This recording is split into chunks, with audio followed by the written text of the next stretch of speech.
आप सभी को एग्जाम नैनो यूट्यूब चैनल में हार्दिक स्वागत है। आज क्लास नंबर 60 है और इसके अंतर्गत हम लोग पेपर थर्ड के अंतर्गत टॉप एमसीक्यू क्वेश्चंस को देखेंगे। क्वेश्चंस आपका सारे सब्जेक्ट से लिया गया है और सारे क्वेश्चंस एकदम मोस्ट इंपोर्टेंट कैटेगरी का क्वेश्चन है। तो चलिए हम लोग सेशन की शुरुआत करते हैं। आज का सेशन का पहला क्वेश्चन आपके पास कि इनमें से किस खाड़ी से होकर अंतरराष्ट्रीय तिथि रेखा गुजरती है। तो इंटरनेशनल डेट लाइन किस खाड़ी से होकर गुजरती है ये आपसे पूछा जा रहा है। चार ऑप्शन है, मलाक्का की खाड़ी, हार्मोज की खाड़ी, टॉरेस की खाड़ी और बेरिंग की खाड़ी। अगर हम लोग इंटरनेशनल डेट लाइन की बात करें तो इंटरनेशनल डेट लाइन आपका जो है प्रशांत महासागर महासागर के बीचों बीच 180 डिग्री पर गुजरती है। कितना डिग्री पर? 180 डिग्री पर। और ये एक काल्पनिक रेखा है जो प्रशांत महासागर के बीचों बीच होकर गुजरती है और ये नॉर्थ से साउथ की ओर जाती है, उत्तर से दक्षिण की ओर पास होती है। बट यहाँ क्वेश्चन में पूछा गया कि कौन सी खाड़ी से होकर गुजरती है। तो अगर हम लोग खाड़ी की बात करेंगे तो आपका इंटरनेशनल डेट लाइन जो है बेरिंग की खाड़ी से होकर गुजरती है। तो इसका सही उत्तर हो जाएगा आपका बेरिंग की खाड़ी। वीडियोस को आप लोग चैनल को सब्सक्राइब भी करते रहिएगा, वीडियो को लाइक भी कीजिएगा। नेक्स्ट क्वेश्चन आपसे पूछा जा रहा है कि निम्नलिखित में से किसे महात्मा गांधी ने ढहते हुए बैंक पर आहरित उत्तर दिनांकित चेक कहा। अगर हम लोग इसको इंग्लिश में बोले तो किस मिशन को या किस सम्मेलन को महात्मा गांधी ने पोस्ट डेटेड चेक का नारा दिया था कि वो जो जितना भी चीजें थी उस मिशन के अंतर्गत वो सारे जो वादा था क्या है, एक प्रकार से पोस्ट डेटेड चेक है। तो कौन सा मिशन को? क्रिप्स मिशन को। क्रिप्स मिशन में किए हुए वादों को महात्मा गांधी ने बोला था कि ये सारी पोस्ट डेटेड चेक्स जैसा ही है। अगर आपसे पूछा जाए कि क्रिप्स मिशन भारत कब आया था तो 1942 में जो है क्रिप्स मिशन भारत आया था और कुछ प्रस्ताव लाए थे कि हाँ ये चीजें हम लोग चेंज करेंगे। तो जब ये सारे चीजें बातें हो गई थी तो महात्मा गांधी बोले थे कि क्रिप्स मिशन में किए हुए वादे एक प्रकार से पोस्ट डेटेड चेक के समान है। हम लोग आगे बढ़ेंगे और नेक्स्ट क्वेश्चन आपसे पूछा जा रहा है इतिहास से कि औरंगजेब की मृत्यु किस वर्ष में हुई थी। 1707, 1705, 1712 और 1710। तो औरंगजेब के बारे में हम लोग बता दें कि लास्ट सबसे पावरफुल मुगल थे और नंबर में हम लोग बात करें तो सिक्स्थ पावरफुल मुगल में आते हैं ये। पहला कौन थे? बाबर थे। बाबर के बाद कौन थे? हुमायूं थे। फिर अकबर हो गए। तो इस टाइप से जो सिक्स्थ पोजीशन पर कौन आते हैं? औरंगजेब आते हैं। और औरंगजेब का जो डेथ हो गई थी 88 ईयर्स के एज में। कब हुई थी? 88 ईयर्स के एज में 1707 ईस्वी में औरंगजेब की मृत्यु हो गई थी। और औरंगजेब की मृत्यु के बाद से ही मुगल साम्राज्य की जो पतन है वो स्टार्ट हो गई थी। अगर हम लोग बात करें मुगल साम्राज्य की स्थापना कब हुई थी तो 1526 में मुगल साम्राज्य की स्थापना हुई थी और लगभग अपने चरमोत्कर्ष पर पहुंचते पहुंचते 1707 तक का टाइमलाइन। तो लगभग लगभग आप देख पा रहे हैं कि लगभग लगभग 250 साल से भी ज्यादा मुगल साम्राज्य जो है इंडिया में राज किए। बट जैसे ही औरंगजेब की मृत्यु हुई उसके बाद जो लेटर मुगल्स आए वे सारे मुगल्स निकम्मे थे, कोई काम के नहीं थे। तो मुगल साम्राज्य की पतन वहीं से चालू हो गई थी। फिर अंग्रेज आने के बाद जो भी बचा खुचा कसर था मुगल साम्राज्य का वो भी खत्म कर दिया था अंग्रेजों ने। तो इस प्रकार से मुगल साम्राज्य की पतन हो गई थी। कब कब मुगल साम्राज्य एकदम खत्म हो गई? 1857 में, जब बहादुर शाह जफर द्वितीय जो है 1857 का जो सैनिक विद्रोह हुआ था उसमें भाग लिए थे। उसके बाद जो है कंप्लीटली एबोलिश कर दिया गया मुगल साम्राज्य के पद को। तो 1857। तो इस प्रकार से अगर हम लोग देखें 1526 से लेकर के 1857 तक मुगल साम्राज्य की एक नाम थी जो लगभग लगभग 300 साल का एक टाइम पीरियड है। आगे हम लोग बढ़ेंगे और आगे हम लोग नेक्स्ट क्वेश्चन की बात करेंगे।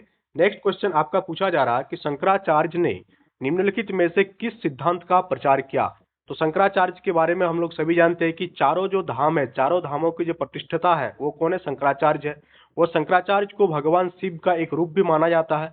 तो शंकराचार्य जो है अद्वैतवाद का सिद्धांत का प्रचार प्रसार किए थे। कौन सा सिद्धांत? अद्वैतवाद सिद्धांत का प्रचार प्रसार शंकराचार्य के द्वारा किया गया था, जो चारों मठों की स्थापना भी किए थे। नेक्स्ट हम लोग आगे बढ़ेंगे और नेक्स्ट क्वेश्चन की ओर। नेक्स्ट क्वेश्चन आपसे पूछा जा रहा है कि बौद्ध परिषदों की कुल संख्या कितनी है। तो यहाँ से क्वेश्चन जो है डिफरेंट डिफरेंट एग्जाम में बार बार पूछा जाता है। भगवान बुद्ध से, बौद्ध संहति से, बौद्ध परिषद से, बौद्ध का ज्ञान प्राप्ति कहाँ हुआ था, ये सारे क्वेश्चन आपको बार बार देखने को मिलेगी। तो बौद्ध परिषदों की जो कुल संख्या थी वो 6 थी। कितना? 6। बौद्ध परिषदों की कुल संख्या 6। और यहाँ से आपका डिफरेंट डिफरेंट क्वेश्चन बन सकती है। इसके लिए स्लाइड को हम लोग थोड़ा और बढ़ाया है और एक एक बौद्ध परिषद के बारे में आज हम लोग बात करेंगे। तो वीडियोस को बहुत ही ध्यान से सुनिएगा और चैनल में नए हैं तो चैनल को सब्सक्राइब कर लीजिएगा सो दैट डेली बेसिस पर आपको वीडियोस मिलती रहे। अगर हम लोग 6 बौद्ध परिषद में सबसे पहला जो बौद्ध परिषद हुआ था, प्रथम बौद्ध परिषद, ये कब हुआ था? 483 ईसा पूर्व में हुआ था। और ये कहाँ पर हुआ था, ये भी पूछा जाता है कि प्रथम बौद्ध परिषद कहाँ पर आयोजित हुई थी। तो प्रथम बौद्ध परिषद आपका राजगृह में आयोजित हुई थी। आपका मिलान करने के लिए भी दिया जा सकता है, प्रथम बौद्ध परिषद लिख दिया जाएगा, उसके बगल में लिख दिया जाएगा स्थान। इस प्रकार से चारों का डेट और चारों का लोकेशन आपको याद रखना है। और इसका जो आयोजन हुआ था प्रथम बौद्ध परिषद का, जस्ट महात्मा बुद्ध के महापरिनिर्वाण के तुरंत बाद हुआ था। यानी भगवान बुद्ध का जो डेथ है उसको हम लोग महापरिनिर्वाण के नाम से जानते हैं। और उसी के जस्ट बाद आपका प्रथम बौद्ध परिषद का आयोजन हुआ था, 483 ईसा पूर्व में हुआ था, राजगृह में हुआ था। और ये कौन सा शासक के संरक्षण में हुआ था? तो अजात शत्रु के संरक्षण में प्रथम बौद्ध परिषद का आयोजन हुआ था। अगर हम लोग सेकंड की बात करें, सेकंड बौद्ध परिषद, ये कब हुआ था? 383 ईसा पूर्व। तो लगभग लगभग यहाँ 100 साल के गैप है, 100 साल बाद, 100 साल बाद आपका द्वितीय बौद्ध परिषद का आयोजन हुआ। और इसका जो आयोजन हुआ था कहाँ पर हुआ था? इसका आयोजन वैशाली में किया गया था। कहाँ पर? वैशाली में। और इसका आयोजन के लिए कौन संरक्षण थे? तो राजा कालाशोक। कौन इसका आयोजन जो किए थे? राजा कालाशोक के द्वारा द्वितीय बौद्ध परिषद का आयोजन किया गया था। अब हम लोग बात करेंगे थर्ड बौद्ध काउंसिल के बारे में, तृतीय बौद्ध परिषद। तो इसका आयोजन जो है महाराजा अशोक के द्वारा, अशोक के संरक्षण में 250 ईसा पूर्व में हुआ था। इसमें भी लगभग 100 साल के बाद हुआ था। और 250 ईसा पूर्व में कहां पर हुआ था? पाटलिपुत्र में जो आपका तृतीय बौद्ध परिषद का आयोजन हुआ था। तो इस प्रकार से प्रथम बौद्ध परिषद देखे हम लोग 483 ईसा पूर्व में राजगृह में हुआ। सेकंड बौद्ध काउंसिल जो है आपका 383 ईसा पूर्व में वैशाली में हुआ। किसके संरक्षण में? राजा कालाशोक के संरक्षण में। प्रथम किसके संरक्षण में हुआ? प्रथम आपका अजात शत्रु के संरक्षण में हुआ। थर्ड बौद्ध काउंसिल से बार बार क्वेश्चन पूछा जाता है क्योंकि महाराजा अशोक इससे जुड़ा हुआ है। तो महाराजा अशोक के संरक्षण में कौन सा बौद्ध संगति हुआ या बौद्ध परिषद हुआ? तो महाराजा अशोक के संरक्षण में थर्ड बौद्ध काउंसिल हुआ था। कहां पर हुआ था? पाटलिपुत्रा में इसका आयोजन हुआ था। और कब हुआ था? 250 ईसा पूर्व में इसको कंडक्ट कराया गया था। आगे हम लोग और 3 बौद्ध परिषद है जिसके बारे में हम लोग बात करेंगे। जो फोर्थ बौद्ध काउंसिल है, चतुर्थ बौद्ध परिषद है, ये कश्मीर के कुंडल वन में आयोजित हुआ था। कहाँ हुआ था? कश्मीर के कुंडल वन में। और 72 एडी में हुआ था, यानी 72 ईसा पूर्व ईसा में हुई थी। सारे ईसा पूर्व में चल रही थी, अब 72 एडी में आ गए। तो बीसी हो गया बिफोर क्राइस्ट, और एडी हो गया उसके बाद, बिफोर क्राइस्ट के बाद। अब हम लोग बढ़ते जाएंगे डेट में, 1 2 3 4।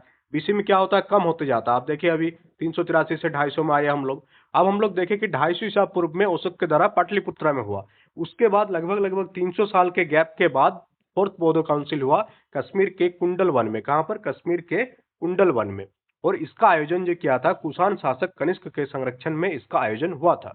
अगर हम लोग फिफ्थ बौद्ध काउंसिल की बात करें तो इसका जो आयोजन हुआ था बर्मा में हुआ था, बर्मा के मांडले में। कहां पर? बर्मा के मांडले में इसका आयोजन 1871 में हुआ। कब हुआ? 1871 या 72, उसके बाद यहाँ 1871, यानी सॉरी, लगभग 1800 साल के गैप के बाद। और ये राजा मिंडन के संरक्षण में हुआ था। किसके? राजा मिंडन के संरक्षण में। अगर हम लोग लास्ट बौद्ध काउंसिल की बात करें तो लास्ट बौद्ध काउंसिल आपका बर्मा में ही हुआ था। बर्मा के कहां पर हुआ था? काबा ए पर। कहां पर? काबा ए में हुआ था। और कब हुआ था? 1954 में इसका आयोजन हुआ था। और ये यूएनयू के संरक्षण में इसका आयोजन हुआ था। यूनू के संरक्षण में लास्ट बौद्ध काउंसिल का आयोजन किया गया था। तो लास्ट वाला भी आप याद रखिएगा, यहाँ से भी क्वेश्चन बन सकती है, but maximum question first, second और थर्ड से ही बन जाते हैं, और कश्मीर के कुंडल वन वाला। अब हम लोग नेक्स्ट क्वेश्चन की ओर आगे बढ़ेंगे। और नेक्स्ट क्वेश्चन आपसे पूछा जा रहा है, आज के सेशन में लगभग लगभग 25 क्वेश्चन हम लोग रखे हैं।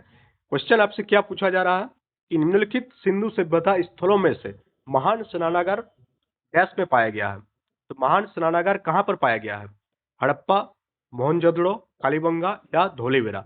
तो महान स्नानागार जो है आपका मोहनजोदड़ो से पाया गया। कहाँ से पाया गया? मोहनजोदड़ो। कभी कभी पूछा जाता है कि जो महान स्नानागार मिला है उसका लंबाई, चौड़ाई, ऊंचाई क्या है?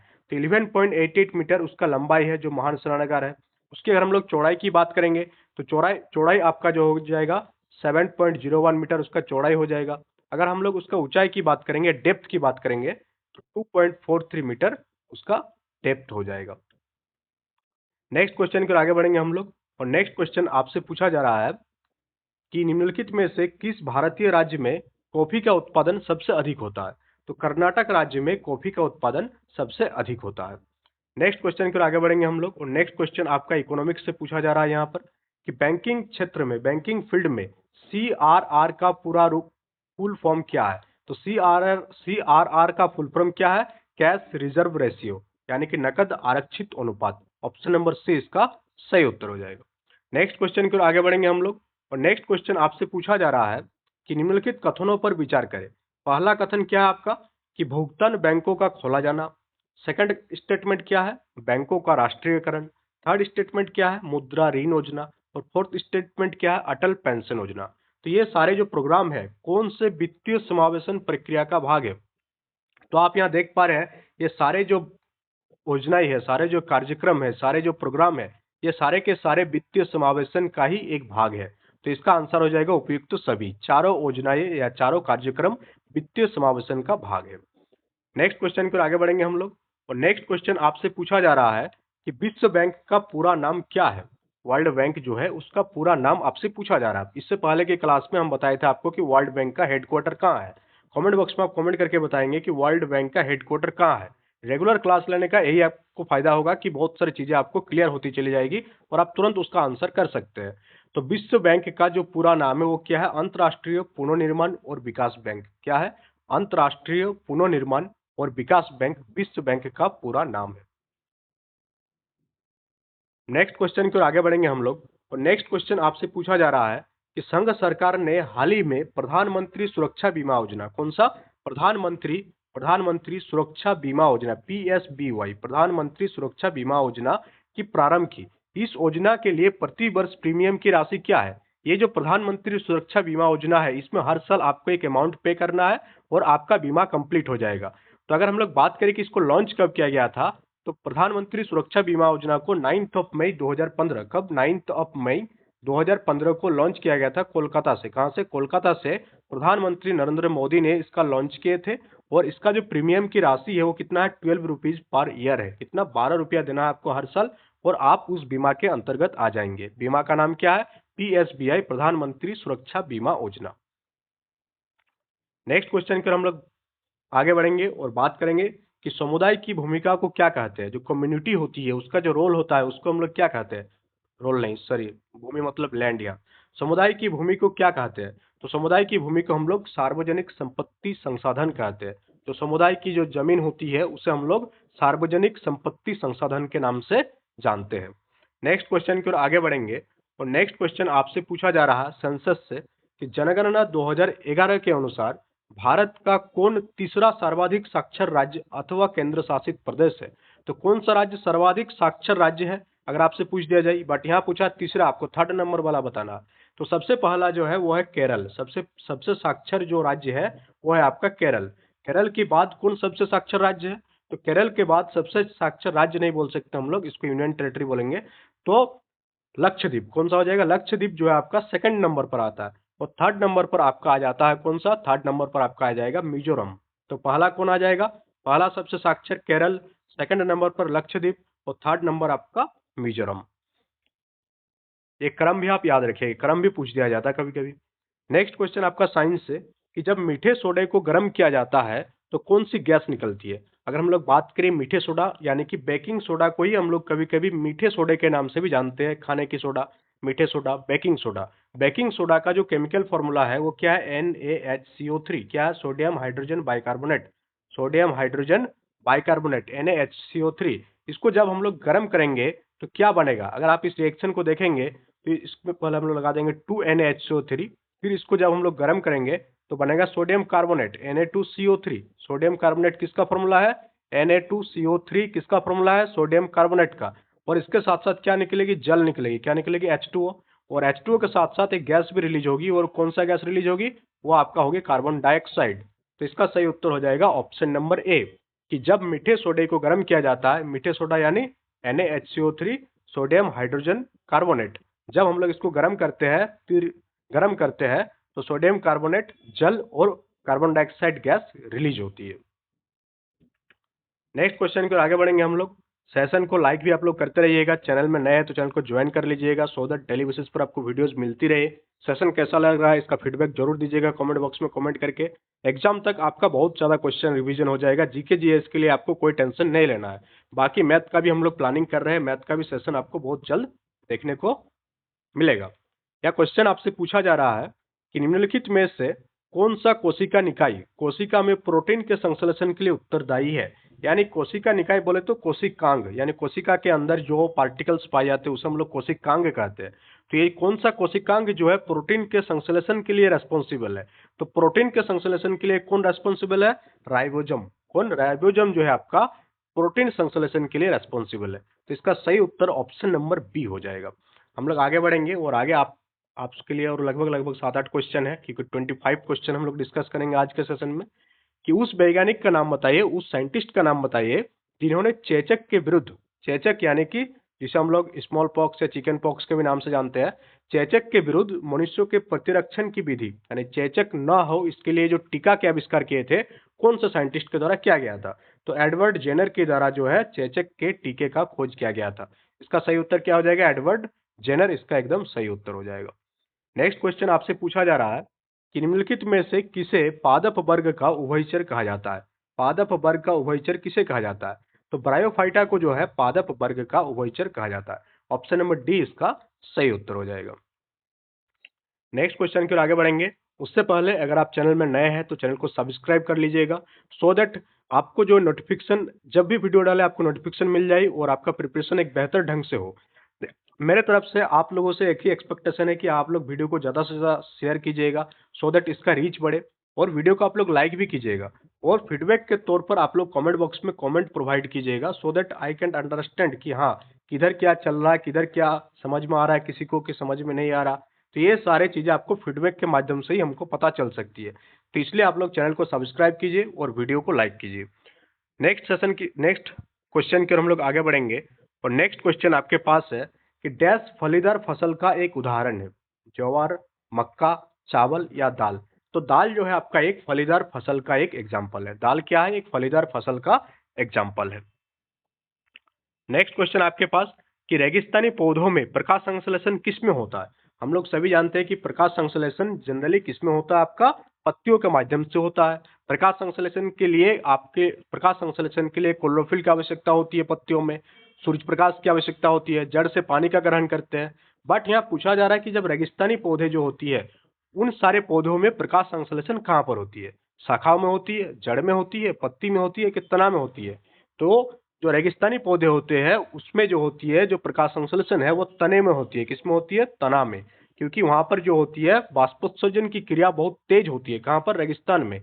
इसी कारण प्रकाश संश्लेषण तने में ही हो जाती है, रेगिस्तानी पौधों में। आगे हम लोग बढ़ेंगे और नेक्स्ट क्वेश्चन आपसे पूछा जा रहा है, संपत्ति का अधिकार क्या है, एक मौलिक अधिकार है, कानूनी अधिकार है, निर्देशक सिद्धांत है या सामाजिक अधिकार है।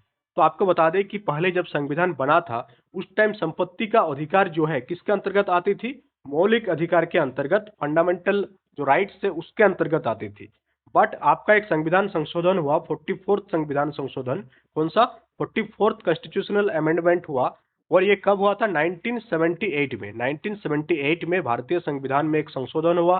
कितनवा संशोधन, नंबर 44th संविधान संशोधन। और उसके अंतर्गत जो संपत्ति का अधिकार है इसे एक कानूनी अधिकार बना दिया गया। क्या बना दिया गया, कानूनी अधिकार। तो पहले कौन से अधिकार में आती थी, पहले मौलिक अधिकार के अंतर्गत आती थी, but 44th constitutional amendment act के बाद जो 1978 में हुई थी उसके बाद आपका संपत्ति का अधिकार एक कानूनी अधिकार बन गया। तो आज के डेट में संपत्ति का अधिकार एक कानूनी अधिकार है। यहां से क्वेश्चन पूछा जा सकता है। नेक्स्ट हम लोग आगे बढ़ेंगे और नेक्स्ट क्वेश्चन आपसे पूछा जा रहा है यहाँ पर, जस्ट मिनट, संपत्ति का अधिकार हो गया। चलिए नेक्स्ट क्वेश्चन के हम लोग आगे बढ़ेंगे, इसको समझाना जरूरी है अभी। नेक्स्ट क्वेश्चन आपका है कि एक उच्च न्यायालय से एक निचली अदालत न्यायाधिकरण या सार्वजनिक प्राधिकरण को अपने कर्तव्य के भीतर आने वाले अधिनियम को निष्पादित करने के आदेश को क्या कहते हैं। तो आपको बता दें कि उच्च न्यायालय जो है, हाई कोर्ट जो है, सुप्रीम कोर्ट जो है, डिफरेंट रिट आदेश जारी करती है। कितने टाइप के रिट जारी करते हैं, अगर आपसे पूछा जाए कि सुप्रीम कोर्ट के द्वारा कितने प्रकार के रिट जारी किया जाता है, तो सुप्रीम कोर्ट के द्वारा जो है टोटल 5 प्रकार के रिट जारी किया जाता है। तो रीट से संबंधित क्वेश्चन आपको देखने को मिलती है एग्जाम में, और आपको डाउट भी रहती है कि रीट होती क्या है। तो आज के इस सेशन में हम लोग रीट के बारे में बात करेंगे। तो रीट जो होती है टोटल 5 प्रकार की होती है। रीटों की संख्या कितनी होती है, 5 होती है। रीट कौन जारी करता है, सुप्रीम कोर्ट के द्वारा रीट जारी किया जाता है time to time according to the situation. तो क्वेश्चन में अगर पूछ दिया जाए कि रीटों की संख्या कितनी होती है, तो रीटों की संख्या होती है 5। तो सबसे पहला रीट को हम लोग कहते हैं बंदी प्रत्यक्षीकरण, जिसे इंग्लिश में कहा जाता है हैबेस कॉर्पस। सेकंड को कहा जाता है प्रमादेश। सेकंड क्या है? प्रमादेश, जिसे इंग्लिश में हम लोग कहते हैं पानामुस। थर्ड हो गया आपका प्रतिषेध यानी प्रोलिवेशन। क्या हो गया? प्रोलिवेशन। फोर्थ को कहते हैं उत्प्रेषण यानी कि सेरिटोरियरी। और फिफ्थ हो गया आपका अधिकार परीक्षा, तो क्वा वारंटियो। क्वा वारंटियो, वारिटियो, क्वा वारिटियो। तो इंग्लिश थोड़ा सा इसका अलग टाइप से है। तो रीट 5 प्रकार की होती है: बंदी प्रत्यक्षीकरण, प्रमादेश, प्रतिषेध, उत्प्रेषण और अधिकार परीक्षा। अब एक एक करके आपको समझाते हैं एक एक रीट को।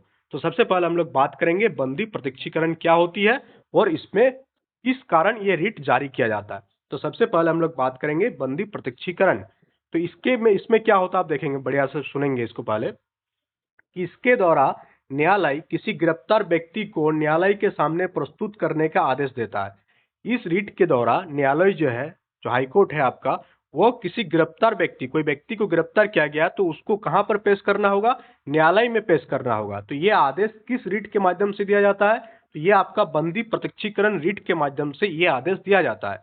यदि गिरफ्तारी का तरीका या कारण गैर कानूनी है, अगर जो गिरफ्तार हुआ है, अरेस्ट हुआ है, उसका तरीका या उसका रीजन गैर कानूनी है, तो न्यायालय जो है गिरफ्तार व्यक्ति को छोड़ने का आदेश दे सकता है।